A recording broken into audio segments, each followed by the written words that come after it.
पास सिर्फ दो ही चॉइस है, मुझे राजी बी आवर फ्रेंड और remain our enemy and suffer. वैसे नहीं, मेरी मंजिल कहीं और है, क्योंकि मैं इस देश का एक सिपाही हूँ और हमेशा सिपाही बनकर रहूंगा। ये कहा तूने? अब तक तूने मेरे सिर्फ सादगी देखी है, जाती नहीं। सेकंड लेफ्टिनेंट अरुण खेतरपाल का जन्म 14 अक्टूबर 1950 को पुणे महाराष्ट्र में हुआ था। अरुण के पिताजी ब्रिगेडियर एमएल खेतरपाल भी इंडियन आर्मी की कॉर्प्स ऑफ इंजीनियर में ऑफिसर थे।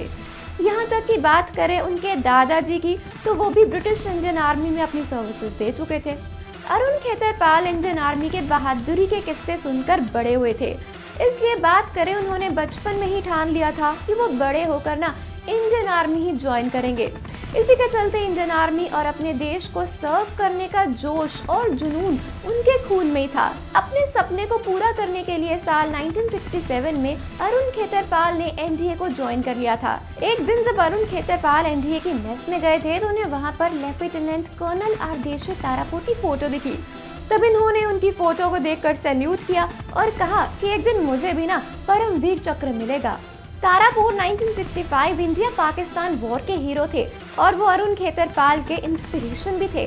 साल 1971 में उन्हें इंडियन आर्मी की 17th पूना हॉर्स रेजिमेंट में सेकंड लेफ्टिनेंट के तौर पर कमीशन कर दिया गया था। अरुण खेतरपाल के इंडियन आर्मी में कमीशन होने के कुछ महीनों बाद ही इंडिया और पाकिस्तान के बीच जंग छिड़ गई। 3 दिसंबर की शाम को पाकिस्तानी फाइटर प्लेन्स ने इंडिया के 11 एयर बेसिस पर एयर स्ट्राइक कर दिया था, जिसके जवाब में इंडिया ने 4 दिसंबर की सुबह को पाकिस्तान के साथ ऑफिशियली वॉर डिक्लेयर कर दिया था। जिसके बाद अरुण खेतरपाल की रेजिमेंट 17 पूना हॉर्स, जो कि एक टैंक रेजिमेंट है, उसे ऑर्डर दिए गए कि वो शक्करगढ़ सेक्टर के पास बसंतर नदी के पास एक ब्रिज हेड को स्थापित करे, क्योंकि बसंतर नदी एक ऐसी जगह थी जो कि पाकिस्तानी बेस के काफी करीब थी। तब अरुण खेतरपाल के कमांडर ने उन्हें ऑर्डर दे दिए कि वो वापस आ जाए, लेकिन उन्होंने अपने कमांडर से आने से मना कर दिया और कहा, सर मैं अपने टैंक को नहीं छोड़ूंगा, क्योंकि मेरे टैंक की गन अब तक काम कर रही है और जब तक ये काम करती रहेगी मैं फायर करता रहूंगा।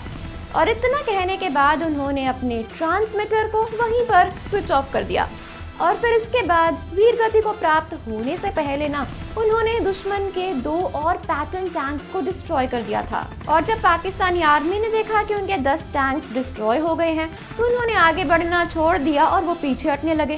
सेकंड लेफ्टिनेंट अरुण खेतरपाल की इसी बहादुरी की वजह से इंडिया ने बसंतर बैटल को जीतने में सक्सेस पाया।